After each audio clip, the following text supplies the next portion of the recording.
Let's discuss this a little deeper. Joining me from Cairo, Dr. Amami Soliman, Director of the Mediterranean Studies Institute at Alexandria University. She's an Associate Professor of Modern History and International Relations. Joining me also from Beijing, Aina Tangen, Senior Fellow at the Tai Ho Institute and Chairman of the Asia Narratives, joining us via Zoom from Beijing. Dr. Amami, let me start off with you there, because the UN, Iran's ambassador to the UN, Amir Said Iravani, has called the US attack a grave threat against regional and international peace and security. What is the likely implication of the US strikes on the overall peace and stability in the Middle East?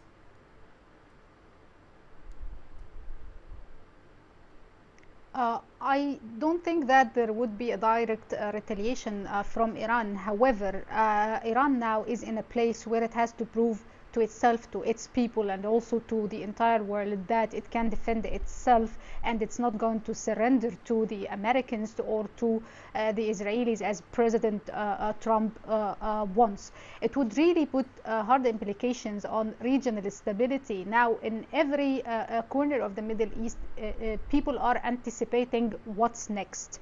There would be attacks on the U.S. interests in the region, such as military bases for once. We also heard talking about perhaps a closure of Hormuz Strait, where 20% of the exports of crude oil go through. We would see also attacks from Houthi or from Hezbollah as proxy players for Iran. No one can know for sure what's the next step. I don't think that the Iranians themselves have made their minds about the reaction. However, there would be a reaction. What's it? We're not sure, but it's of course worrying to every single person in the Middle East what's coming next. Right. So, Aina, it is worrying to the people of the Middle as to what is coming next, because Iran has also requested an emergency meeting of the UN Security Council, and it has urged it to condemn the US strikes on its nuclear facilities. So what do the strikes portend for international peace and security? Well, it brings in a new era where it's the rule of the jungle, not the rule of law. The United States violated its internal domestic laws and international laws, and it doesn't seem to care. Unfortunately, going to the UN Security Council is pointless.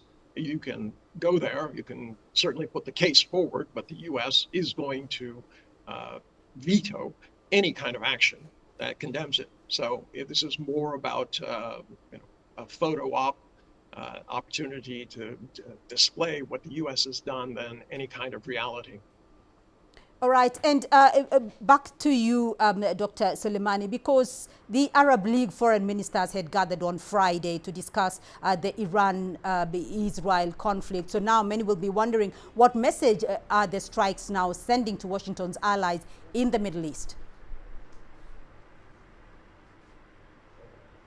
Well, it's a double message, actually. It's a message that they are the U.S. doesn't really care what's coming next for the people of the region, and it's putting all the allying regimes in the region to the U.S. in a place very embarrassing, where they cannot defend what the U.S. is doing, and its unconditional support to Israel and its action. At the same level, it's also putting these countries in danger because of the U.S. bases, especially in the Gulf region, and the U.S. interests that would be targeted by Iran geographically and geopolitically. This is what Iran can target, and this is what it's in its reach. Only what the Americans have in the Middle East, especially in Arabia. So as I said, once again, everyone in the region is worried about how Iran is going to respond and what countries are going to be dragged to this war that they didn't choose to be a part of at the first place. Right. So, Aina, I do want to quote the Iran foreign minister again, because he did say, acceding to British and European Union calls for Iran to return to the negotiating table are unfeasible now following the latest development. So what options do the international community, led by the UN, though, have in terms of diffusing the situation? Oh, very little.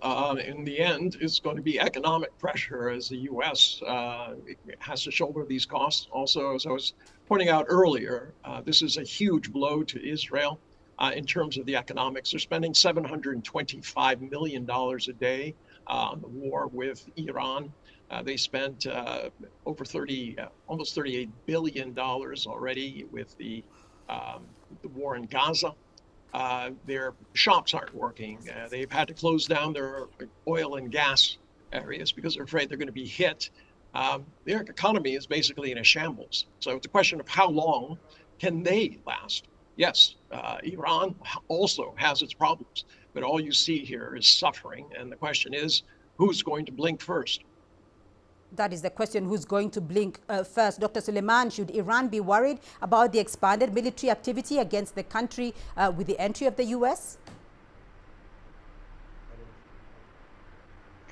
I'm not expecting Iran to retaliate directly to U.S. interests, but I'm expecting to put more pressure on Israel, and I'm expecting perhaps the proxy players of Iran, such as Houthis or Hezbollah, we might see other attacks from their proxy players in the region. But I do not think that Iran would directly target U.S. goals and give the Americans another reason to hit again, maybe on a larger scale this time. All that we can hope for now, for the good of everyone in the region and in the entire world, is for a truce or a ceasefire. Aina Tangen, I want to get your view on that. Should Iran be worried about the expanded military activity against the country with now the latest entry of the United States? Absolutely, they should be concerned. There's no regard for human life in terms of Donald Trump. He's demonstrated time and time again that he'll support causes, whether it's genocide in Gaza or these kind of missile attacks, which he doesn't equate with war, kind of strangely. He thinks war is when you have boots on the ground. Well, when you attack somebody, that's war. So at this point, yes, they have to be concerned. The question is, there's not, what can they do about it? And there's not much until the U.S. Pulls back, reflects, or says, look, this is too costly.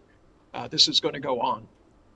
Right. So, Dr. Suleiman, your thoughts on this, though? What is Iran's defense capability in the wake of the assault by both the U.S. and Israel?